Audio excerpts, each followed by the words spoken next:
Well, did you know that some of the most committed believers in eternal life today are atheists?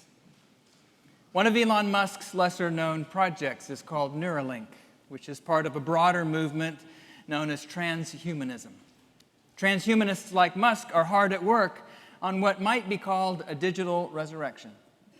They're developing technologies they believe will make it possible to upload our minds to supercomputers and live, in a very real sense, they believe, forever. Not in the clouds, but in the cloud, so to speak. Now, you don't have to have been a philosophy major to see that transhumanism raises some pretty gnarly existential questions. A central one is that if everything in my brain that is ever thought and felt and imagined were to be uploaded, and if all that information behaved something like what we call consciousness, would it be me? One of the most interesting writers I've found on all this is a former fundamentalist Christian named Megan O'Giblin. She lost her belief in God a few years after graduating Moody Bible Institute in Chicago. But when Megan lost her faith, it was a true felt loss, not a liberation. She didn't pretend that a universe without a God is one that suddenly makes sense and is free from the most troubling human questions and dilemmas. In fact, when she dove into transhumanism in search of fresh, godless answers to her old questions, she suddenly realized it had an eerily similar shape to the form of Christianity she'd just walked away from.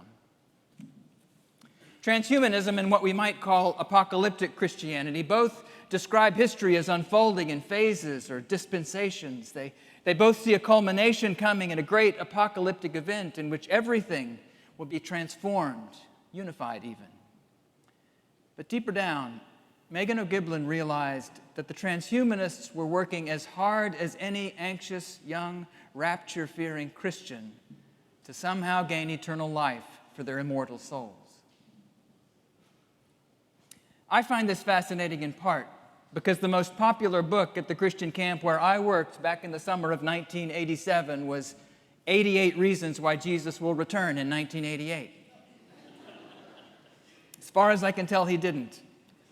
Or at least not in any way, any more than he returned to be with us in 1987 or 1999 or 2023. What I'm struck with this morning is how utterly different our gospel for today, which is one of the relatively few times Jesus actually talked much about the life to come. What I'm struck with is how different this famous exchange is from everything I've just described to you. Our sacred and our secular obsessions with everlasting life. Do not let your hearts be troubled. That's not something Elon Musk said, I assure you, probably ever. But it is what Jesus tells his friends in the 14th chapter of John. Believe in God, believe also in me. It's fairly obvious that Jesus is not trying to convince his friends to believe in the existence of God or in the existence of Jesus himself. He meant believe in the same way someone might believe in you. To believe in someone means to believe in who they are. It might mean you have confidence that they can accomplish something. But mostly it means that you trust who they are more than that you trust in anything in particular that they will do. Keep this in mind. Because as Jesus begins to speak openly about the prospect of his death, he doesn't explain precisely how this or that prophecy or prediction will play out, does he? Nor does he give his friends a lecture on the technical details of how life after death is going to work.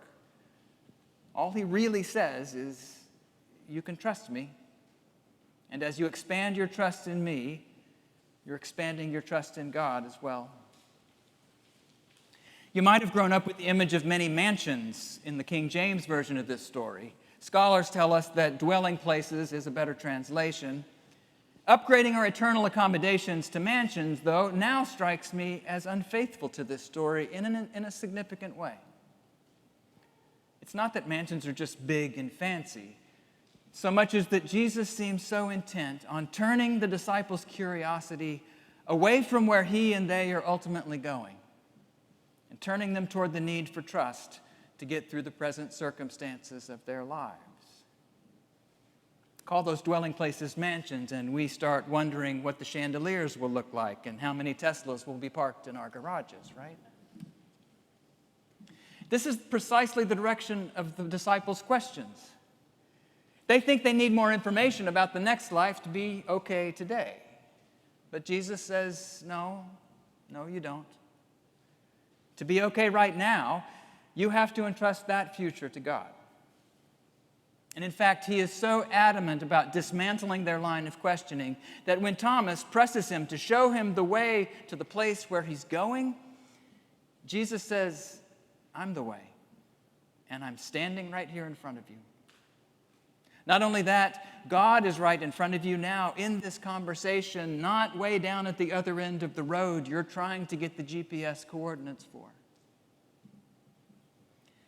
This is an illusion that still plagues us, isn't it? We still believe that if we only knew exactly what the future held, it would somehow solve everything. But that's absurd. If a third-grade boy full of worry and self-consciousness as he scans the cafeteria of a new school for a seat somehow knew that at 35 he'd have a stable job in Millington and a family of 4, would the anxiety of that moment evaporate? Of course it wouldn't. Having detailed information about the future has next to nothing to do with the ordinary challenges of life with other people today. That boy needs to feel held by a love he can trust in right then, right there. And so it is for us.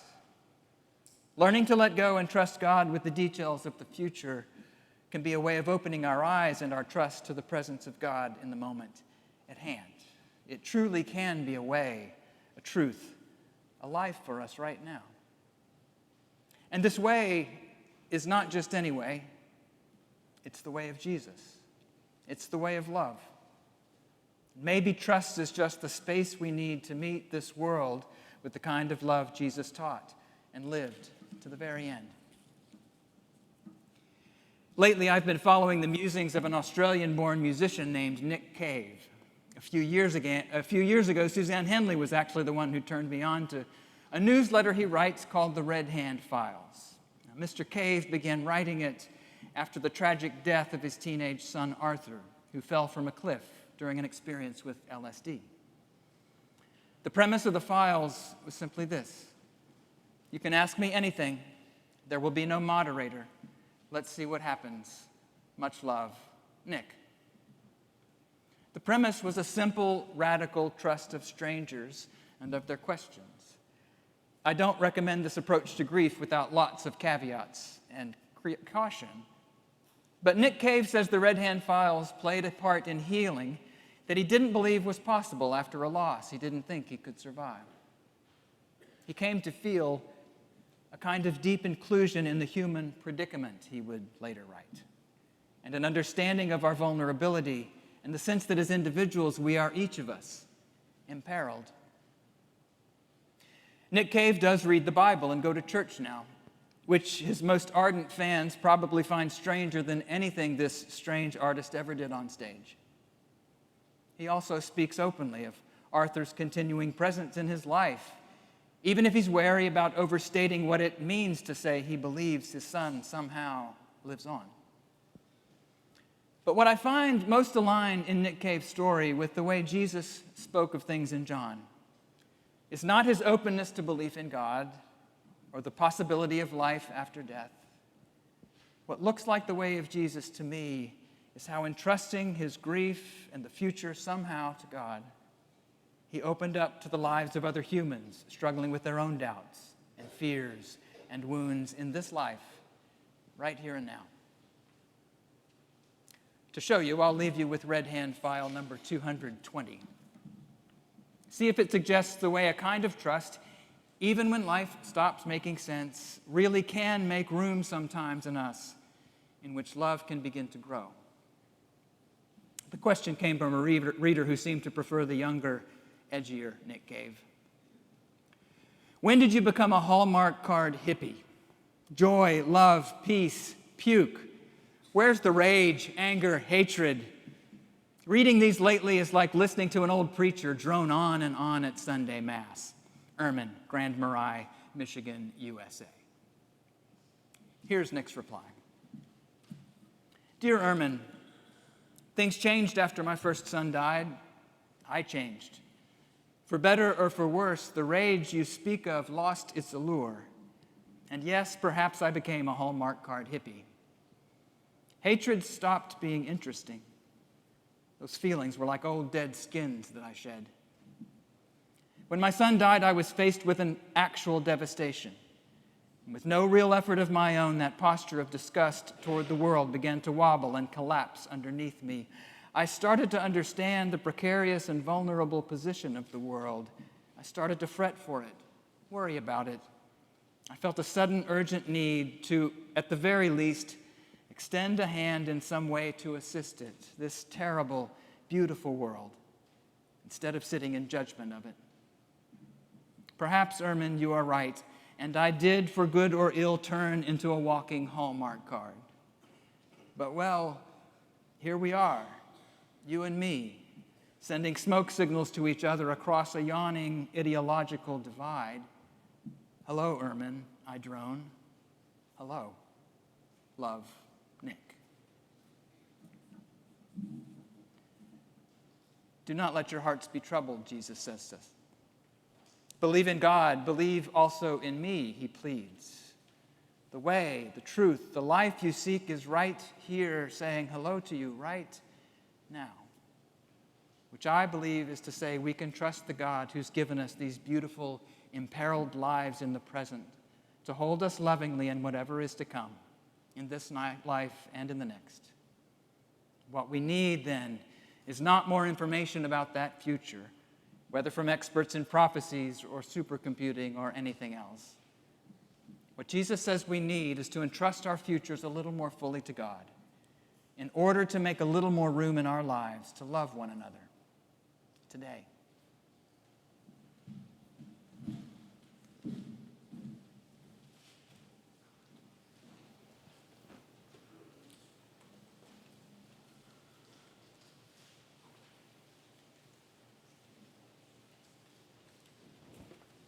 Please stand.